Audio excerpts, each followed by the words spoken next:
عزیز صاحب کی طرف. دانیال عزیز صاحب کیسے دیکھتے ہیں اس پرائیویٹائزیشن کو؟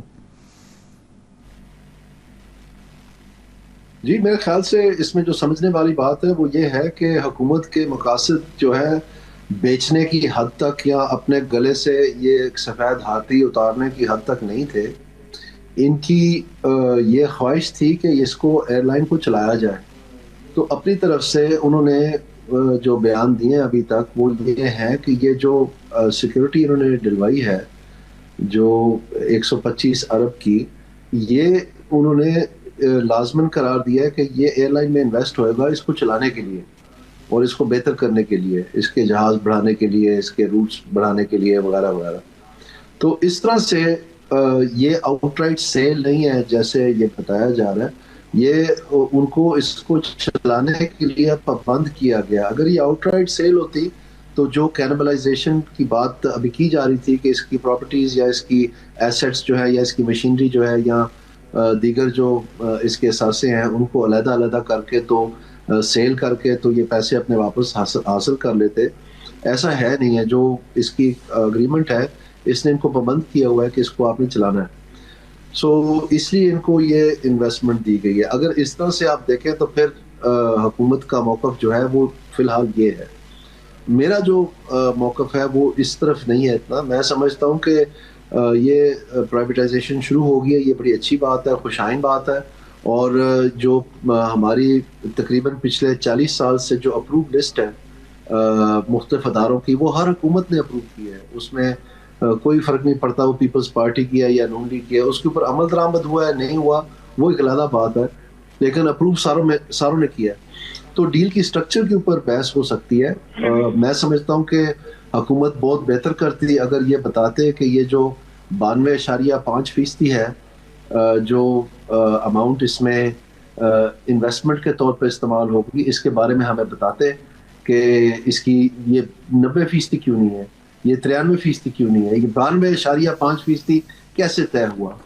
اور یہ جو 7.5% انہوں نے کیش اپ فرنٹ مانگا ہے یہ 8% کیوں نہیں ہے، 3% کیوں نہیں ہے.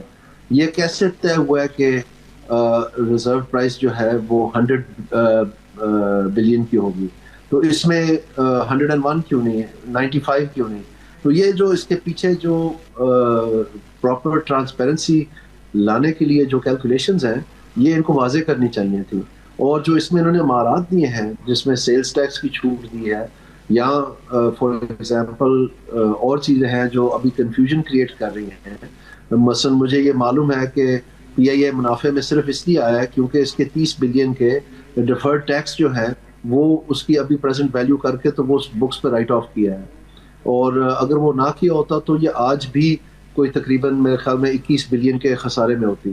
تو اس طرح سے چیزیں جو ہیں یہ پھر کنفیوژن کریٹ کرتے ہیں. جب یہ ایک سینسٹیو ٹاپک ہے اور اس میں بہت سارے انٹرسٹڈ پارٹیز ہیں اور سب کو پتہ ہے کہ ہر ایک نے اپنا اپنا نظریہ یا اپنا اپنا پوائنٹ آف ویو اس کے بارے میں دینا ہے، تو یہ بہت بہتر ہوتا کہ ان ساری چیزوں کو یہ واضح کرتے ہیں. میرے خیال میں جو آنے والے دنوں میں ہم پرائیویٹائزیشن کا سلسلہ کرنے جا رہے ہیں، اب جو بھی بڈر ہوگا وہ کہے گا جی ہمیں بھی یہ گارنٹی چاہیے. اور جو ابھی یہ اس وننگ بڈ کے ساتھ حصے دار بنے گا وہ کن ٹرمز پہ بنے گا. تو کمپلیٹ ٹرانسپیرنسی تو تب آنی ہے کہ جب پتہ چلے گا کہ اگر وہ 25% کے حصے دار بنتے ہیں تو وہ 25% جو ہے ان کو کن ٹرمز پہ ملا ہے اور انہوں نے اس میں کتنا انویسٹمنٹ کا حصہ ڈالا ہے یا ان کی کتنی گارنٹیز ہیں یا ان کا جو انویسٹمنٹ ہے اس کا کتنا حصہ ہوگا یا اس میں جو ان کو عہدے ملیں گے اس میں رائٹس ملیں گے وہ کیسے ہوں گے. تو وہ چیزیں ابھی باقی ہیں. تو اس لیے میں آپ کو کہہ رہا ہوں کہ یہ جو مختلف قسم کے عوام ہیں، ایک تو یہ آنے والے ٹرانزیکشنز کے لیے میرے خیال میں تھوڑے سے پرابلمٹک ہوں گے کیونکہ ظاہری بات ہے ہر جگہ تو وہ نہیں ہو سکتے. لیکن جو اگلے آنے والے بڈر ہوں گے اگر وہ بھی پاکستانی ہوں گے تو وہ کہیں گے جی ہمیں بھی بڑا فکر ہے کہ کہیں پالیسی چینج نہ ہو جائے تو ہمیں بھی پیچھے جو ہے نا یہ ایک اسٹرانگ ہیوی ویٹ چاہیے جو کہ ہمیں پروٹیکشن دے گا فیوچر میں. تو پھر یہ کہاں کو جائے گی بات. سو آئی تھنک اس کے بارے میں تھوڑا سا سوچنا چاہیے. آخری بات جو میں کہنا چاہتا ہوں وہ یہ ہے کہ جو انٹرنیشنل کمپیٹیٹیو بڈنگ ہے یہ پرائیویٹائزیشن کے قانون کا حصہ ہے. تو اگر اس میں جو ایک پرائیویٹائزیشن کا جو بینیفٹ بتایا جاتا ہے وہ یہ ہے کہ جب انٹرنیشنل فرمز آئیں گی تو اپنی ٹیکنالوجی، اپنی ہیومن ریسورس، اپنی جو مینجمنٹ اسکل سیٹ ہے، ان کی اپنی ایفیشنسی جو ہیں، ان کا کام کرنے کا جو طریقہ ہے وہ بھی ساتھ لے کے آتے ہیں. اور وہ جب ساتھ لے کے آتے ہیں تو پھر اس میں پاکستان بینیفٹ کرتا ہے، کیونکہ وہ طور طریقے نئے جو ہیں وہ ہمارے لوکل سٹاف کو بھی سکھائے جاتے ہیں. اب کیا ہے کہ ہم نے وہ آپشن جو ان کے بقول عارف حبیب صاحب کے، وہ آپشن ہم نے نہیں ایکسپلور کیا. تو میں سمجھتا ہوں کہ جو افیکٹو پرائس ڈسکوری کا پروسیس ہے وہ اس کو شامل کر کے ہی ہونا تھا، پہلی بات. اور دوسری بات یہ ہے کہ جو بہت سارے فوائد بنوائے جاتے ہیں پرائیویٹائزیشن کے، وہ سامنے اب نہیں آ پائیں گے. عزیز صاحب ایک تو مجھے یہ بتائیے سر، لا تو یہ تھا جو میں نے سنا تھا، کیا اسے تبدیل کر دیا گیا ہے کہ پرائیویٹائزیشن جب بھی ہوگی 4951 پہ ہوگی، یعنی 49 شیئر بیچا جائے گا، یہاں تو آپ نے 75 بیچ دیا. سر میں آپ سے یہ پوچھنا چاہوں گا کہ 25% جو حکومت کے پاس ہے اس کے شیئر کا کیا ہوگا، وہ کیسے آگے جائے گا؟ واجبات اور قرضے کس نے اٹھائے سر، اس پہ یہ بتائیے گا مجھے. اور یہ 650 ارب قرض جو ہے اس کا مالک کون ہوگا، وہ کون بوجھ برداشت کرے گا؟ ملازمین کا مستقبل کیا ہوگا سر اس کے بعد؟ جی بہت شکریہ. میں آپ کے سوالوں کا جواب دیتا ہوں، لیکن میں یہ جو پریویس آپ کے کانورسیشن ہو رہی تھی اس میں ایک کامنٹ کرنا چاہتا ہوں کہ یہ جو منافع بخش کی بات ہم بار بار کرتے ہیں نا، کہ جیسے یہ کوئی ایسا سرٹیفکیٹ ہے جس کے ذریعے سے ہر چیز جو ہے وہ تہس نہس ہو جاتی ہے اور بالکل جو ہے ایک رائے جو ہے وہ پختہ ہو جاتی ہے کہ اس کو بالکل نہیں چھیڑنا. یہ بات درست نہیں ہے. اس کی وجہ یہ ہے کہ اگر کوئی چیز 10 روپے منافع کماتی ہے لیکن اس پہ پوٹینشیل ہو کہ وہ 10,000 منافع کما سکے، تو پھر اس 10 روپے میں جو 9,900 روپے ہے وہ تو یعنی 9,990 روپے جو ہے وہ تو نقصان ہی جا رہا ہے نا. تو اس کو سمجھنے کی ضرورت ہے. یہ جو ہم بڑے آرام سے کہہ دیتے ہیں نا جی وہ دیکھیں منافع بخش ہو گئی تھی، اس کا مطلب یہ نہیں ہے کہ اس کے اندر ڈکیتی نہیں ہو رہی، اس کا مطلب یہ نہیں ہے کہ اس کے اندر خود بوٹ نہیں ہو رہا. اب آپ دیکھیں یہ جو ہمارے بینکس پرائیویٹائز ہوئے ہیں یہ سب ریڈ میں تھے، اب وہ سب بلیک میں ہیں اور ایک ریگولیشن کے تحت چل رہے ہیں.